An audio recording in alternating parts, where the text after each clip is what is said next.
নমস্কাৰ বন্ধুসকল, আজি মই টিংখাং অঞ্চলৰ পাৰ্বতীপুৰ চাহ বাগিচাত আছোঁ আৰু আজি আপোনালোকক নতুন এটা ব্লগ ভিডিঅ'ত স্বাগতম জনাইছোঁ।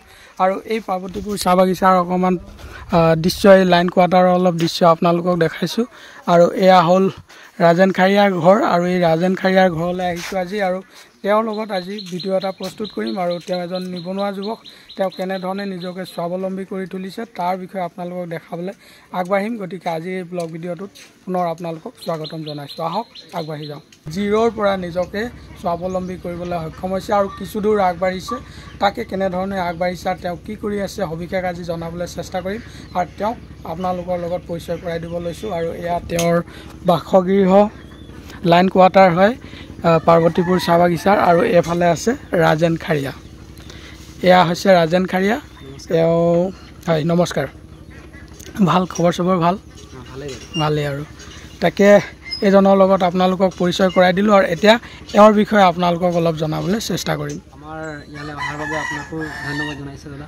হয়, আহিছোঁ আৰু যাৰ কৰ্ম ভাল, যাৰ কৰ্মত কিবা এটা দেখিবলৈ পোৱা যায় তাকে আমি প্ৰকাশ কৰোঁ, তাকে ৰাইজৰ আগত দাঙি ধৰিব বিচাৰোঁ, যাতে তেওঁক দেখি বা যিজনে অলপ আগবাঢ়িছে বা উন্নতিৰ পথত আগবাঢ়ি গৈছে তেওঁৰ বিষয়ে যদি দেখাওঁ, বাকী আৰু বহু নিবনুৱা লোক আছে তেওঁলোকে অনুপ্ৰাণিত হ'ব বুলি আমি এই ধৰণৰ ভিডিঅ'বিলাক বনাওঁ, হয়নে? হয়, ৰাইজৰ উপকাৰ হওক তাৰে কামনা কৰোঁ। আৰু তাৰ কাৰণে আমি ব্লগ ভিডিঅ'বিলাক বনাই ৰাইজৰ আগত আগবঢ়াই দিওঁ, যাতে ৰাইজে দেখক কেনেধৰণে ৰাইজে আগবাঢ়িছে বা নিবনুৱাসকল নিজকে স্বাৱলম্বী কৰিবলৈ কেনেধৰণে আগবাঢ়ি গ'লে সক্ষম হয় তাৰ বিষয়ে দেখালে বহু নিবনুৱাৰ মনত শংকা থাকে ভৱিষ্যতটো কি হ'ব, তেওঁলোকেও এটা পথ বিচাৰি পায়। তাৰ কাৰণে আমি এনেধৰণৰ ভিডিঅ'বিলাক প্ৰস্তুত কৰোঁ। ৰাজেন খাৰিয়াৰ মূল যি ব্যৱসায়, সেই ব্যৱসায়টো হৈ গ'ল তেওঁৰ গাহৰি পালন, নহয় জানো? গাহৰি পালন। হয়, আৰু গাহৰি পালনৰ পাছতে বাকীবিলাক আগবাঢ়িছে। তো আজি আপোনালোকক সৰ্বপ্ৰথমে তেওঁ কেনেধৰণে গাহৰি পালন কৰিছে, কেনেধৰণে তেওঁ গাহৰি থৈছে তাৰ বিষয়ে দেখাম, তাৰ পাছতে বাকীবিলাক দেখাই যাম পৰ্যায়ক্ৰমে। মোৰ দানা দিবলৈ আছে দাদা, মই দানাটো ঠিক কৰি লওঁ। ঠিক আছে। ৰাজেনে এতিয়া দানা প্ৰস্তুত কৰি আছে। এইটো কিহৰ কাৰণে দানা প্ৰস্তুত কৰা হৈছে? গাহৰি। এই কি মিলোৱা আছে দানাত? আপোনাৰ তুঁহগুৰি আছে, কচু অলপ আছে, আৰু ব্ৰইলাৰ দানা, ভাত আৰু জাপৰ, ভালেকেইটা বস্তু মিলোৱা হয়। হয়। তাৰমানে ইমানখিনি দানাত কিমানটা গাহৰিক দিয়া হ'ব? আমাৰ এতিয়া অলপকৈ দিওঁতো, কেইবা টাইমো দি থাকোঁ, অলপকৈ দিওঁ। গাহৰি কিমানটা আছে? ডাঙৰ গাহৰি কেইটা আছে? ডাঙৰ এতিয়া বৰ্তমান এজনী আছে, পোৱালি আছে বাকীখিনি। পোৱালি কেইটা আছে? পোৱালি আপোনাৰ 10টা আছে। আৰু 10টা আছিলে, আগৰখিনি ডাঙৰ কৰি দিয়া হ'ল, বিক্ৰী হৈ গ'ল। বিক্ৰী হ'ল। মানে পোৱালি কেইটা পোৱালি বিক্ৰী? আপোনাৰ 6টা পোৱালি বিকিলোঁ। 6টা। ডাঙৰ আপোনাৰ 4টামান বিকা হ'ল। ভালেকেইটকাই পালিছে। পোৱালিৰ দাম কিমান এতিয়া? পোৱালিৰ দাম আপোনাৰ, পোৱালি মই সুস্থ পুষ্ট কৰি ধুনীয়াকৈ দিওঁ, ডাঙৰ পোৱালি 6,000 7,000 এনেকৈ লোৱা হয়। আৰু ডাঙৰবিলাক 6টাত যদি 6,000কৈ পালোঁ 36,000। তাৰপিছত ডাঙৰ গাহৰি কেইটা? 4টা বিকিলে। 4টা বিকিলোঁ। সেইবিলাকত কিমান দাম পোৱা হ'ল? আপোনাৰ 20,000 22,000। 20,000কৈ। 20,000কৈ পালোঁ, 80,000 হৈছে। তাৰমানে কিমান দিন পোহা হ'ল ডাঙৰকেইটা? এইটো আপোনাৰ 8 মাহ 9 মাহ। 8 মাহ 9 মাহত ইমান ডাঙৰ হৈ যায়? বাপৰে, ধুনীয়া পইচা আছেচোন। তেতিয়া দানা দিয়া হ'ব। ঠিক আছে, চাওঁচোন ক'ত থৈছ।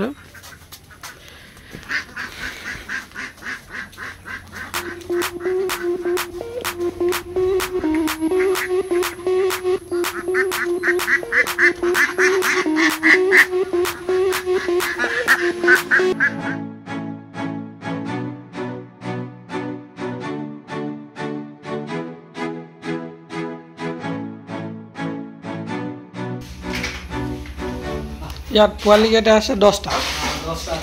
10টা পোৱালি। ইয়াত দানা দিয়াৰ দৃশ্য।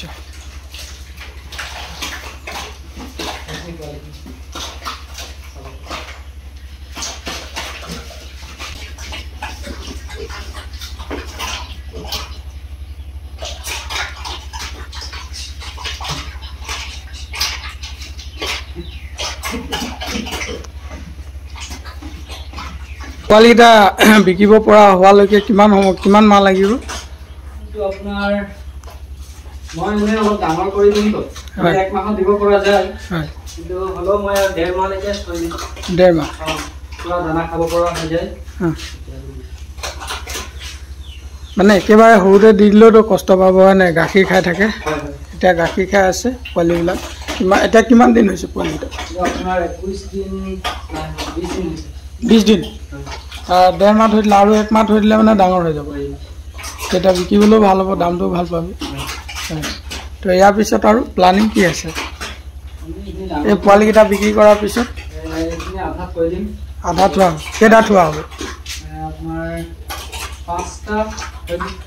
5টা থৈ দিবি আৰু 5টা বিক্ৰী কৰিবি এতিয়া 5টা বিকিলে 6-5 30,000 পোৱালি দামতে পোৱা হ'ব পোৱালি অৱস্থাত বিকিলে 5টাত 5-6 30,000 টকা এটা পাবি আৰু 5টা ডাঙৰ কৰি যদি বিকা হয় 20,000কৈ 5-20 1 লাখ পাবি ধুনীয়া আছে এই গাহৰি পালনৰ যি এটা মানে ব্যৱসায় আৰম্ভ কৰিছে তো এই ব্যৱসায়টো কেতিয়াৰ পৰা আৰম্ভ কৰা হৈছে এইটো ব্যৱসায় হিচাপে মই এতিয়া 2 বছৰ হ'ব তথাপিও আগতে মই মানে 2-এটাকে গাহৰি পুহি আছিলো আগতে মই দেখিছো আগতো পুহা এটা মানে থাকে এটাই থাকে পুহিবলৈ দিগদাৰ মই এতিয়া 2 বছৰ হৈছে আৰু এইটো 2 বছৰ হয় বন্ধুসকল ৰাজেন খাৰিয়াই কেনেধৰণে গাহৰি পুহিছে এয়া চাওক গাহৰি পালন কৰি ধুনীয়া এটা উপাৰ্জন কৰি আছে তাৰ ওপৰতে আপোনালোকক এই ভিডিঅ' প্ৰস্তুত কৰি দেখাই আছোঁ আৰু এতিয়া গৈ তেওঁৰ ঘৰলৈ যাওঁ আৰু বাকী কথা তাত পাতিম আৰু আপোনালোকক দেখাই আছোঁ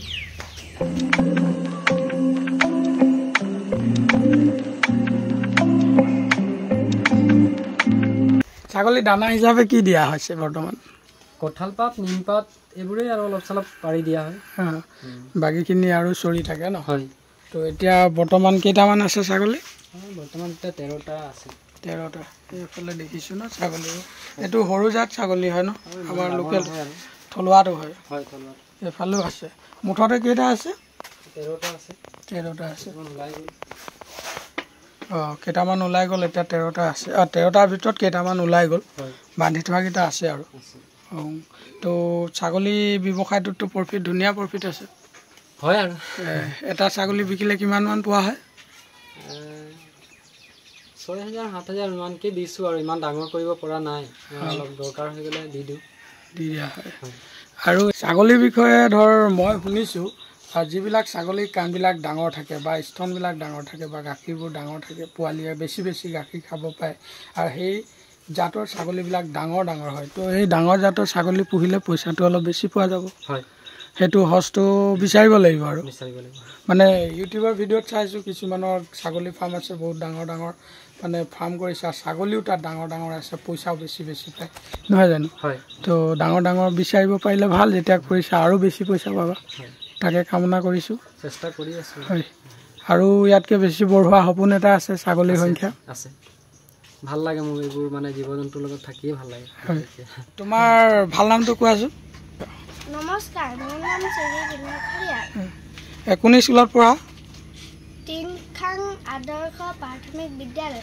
এবাৰ কোন ক্লাছত 3 ক্লাছ 3 ঠিক আছে ভালকৈ পঢ়িবা দেই বন্ধুসকল এই ৰাজেন খাৰিয়াই গাহৰি ছাগলী হাঁহ কুকুৰা পুহি তেওঁ বৰ্তমান সেইকেইটা কাৰবাৰৰ লগতে টুকটুকি 2খন চলায় প্ৰথমতেতো টুকটুকি এখন লোৱা হ'ল তাৰপিছত আৰু এখন প্ৰথম হয় ন এখন প্ৰথম এখন কিমান দাম দি লোৱা হৈছিলে আপোনাৰ এইখন বেছি দামত লোৱা হোৱা নাছিলে এইখন আপোনাৰ 35,000 টকাত আৰম্ভণিত ছেকেণ্ড হেণ্ড তাৰপিছত এখন নতুন অনা হ'ল হয় তো এইখন লোৱা কিমান দিন হ'ল এই ছেকেণ্ড হেণ্ডখন এইটো আপোনাৰ 1 বছৰ হৈ গ'ল 1 বছৰ ইয়াৰ পৰা কিমানমান উপাৰ্জন হ'ল এইটো মই লৈ মেলি আকৌ অলপ ৰিপেয়াৰিং কৰিব লগা হ'ল বেটাৰী নতুন চেঞ্জ কৰিলোঁ মটৰ এইবোৰ নতুন বনাই মেলি আৰু চলাই ভালে আহি থাকে তাৰপিছত আৰু এই যে নতুন আৰু এখন লোৱা হৈছে এখন নতুন হৈ দেখায়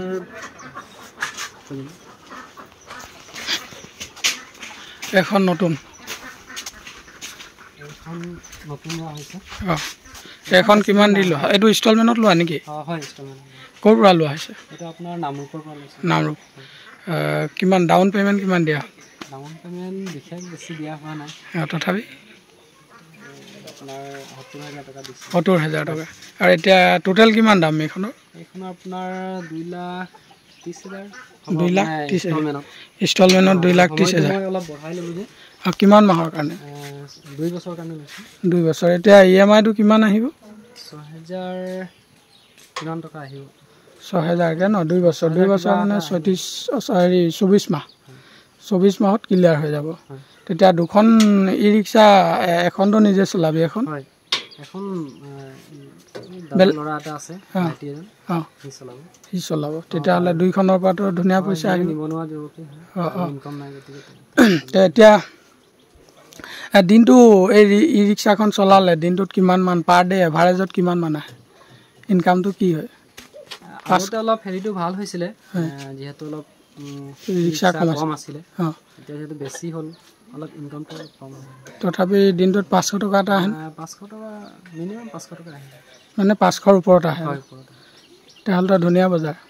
বন্ধুসকল, টিংখাঙৰ পাৰ্বতীপুৰ চাহ বাগিচাৰ এজন যুৱক আৰম্ভণিৰ পৰা আপোনালোকে জানে বাগানৰ এলেকাত থকা বা বাগানৰ কলনীত বা বাগানৰ লাইন কোৱাৰ্টাৰত থকা ল'ৰা ছোৱালীবিলাক বহু কষ্টৰ মাজেৰে পঢ়া শুনা কৰে। বহুতে পঢ়িবও নাপায়, মাক দেউতাকৰ উপাৰ্জন ভাল নহয়, বেমাৰী পৰিয়াল থাকিলে বা সচেতন নাথাকিলে বহুত ল'ৰা ছোৱালী পঢ়া শুনা কৰিবলৈ সুবিধাটো নাপায়, চৰকাৰে দিয়ে যদিও নাপায়। তেনেকুৱা স্থলত এই ৰাজেন খাৰিয়া পঢ়া শুনা কৰি হাই ছেকেণ্ডেৰীলৈকে ক্লিয়াৰ কৰিবলৈ সক্ষম হ'ল আৰু পঢ়াৰ পাছত চৰকাৰী চাকৰি নোপোৱা দুখত বা কপালত নাই বা ভৱিষ্যতে পাব তেনেকুৱা এটা অৱস্থাটো বৰ্তমান তেওঁ নিবনুৱা। এই নিবনুৱা অৱস্থাত নিজকে নিবনুৱা বুলি ভাবি নাথাকি তেওঁ যিহেতু এজন শিক্ষিত ল'ৰা, গতিকে তেওঁ কিবা এটা কৰোঁ বুলি আগবাঢ়ি যাওঁতে প্ৰথমতে গাহৰি পালন ল'লে। গাহৰি পালন কৰাৰ লগতে ছাগলী পুহিলে, ছাগলীৰ লগতে হাঁহ কুকুৰা পুহিলে আৰু আজিৰ তাৰিখত এইবিলাক কৰাৰ লগতে তেখেতে 2খনকৈ ই-ৰিক্সা ল'বলৈ সক্ষম হৈছে। এয়া এটা সুখবৰ বা এটা সুলক্ষণ বুলি ক'ব পাৰি আৰু ভৱিষ্যতে আগবাঢ়ি যাব বুলি আশা কৰিব পাৰিছে, হয় নাই? ভাল লাগিছে তোমাৰ ওচৰত আহি আজি এইবিলাক কাম বা এনেকুৱা কাৰ্যসূচী লোৱা দেখি ভাল লাগিছে আৰু তাকে ৰাইজক মই দেখাইছোঁ, ৰাইজেও নিশ্চয় ভাল পাইছে বুলি আশা কৰিছোঁ। ৰাজেন খাৰিয়া কেনেধৰণে আগবাঢ়িছে তাৰ বিষয়ে দেখাবৰ কাৰণে চেষ্টা কৰিলোঁ আৰু আশা কৰিছোঁ এই ভিডিঅ'টো চাই বহু নিবনুৱা যুৱক যুৱতীয়ে নিজক স্বাৱলম্বী কৰিবৰ কাৰণে চেষ্টা কৰিব। এনেধৰণে সৰু সৰু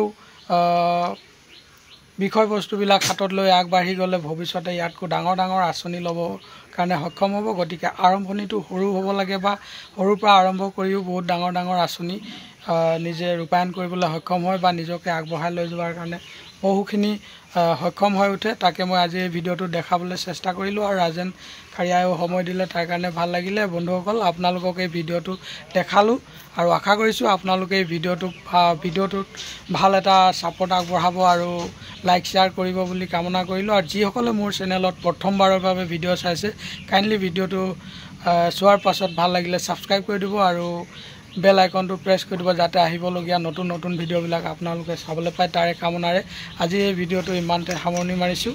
ধন্যবাদ।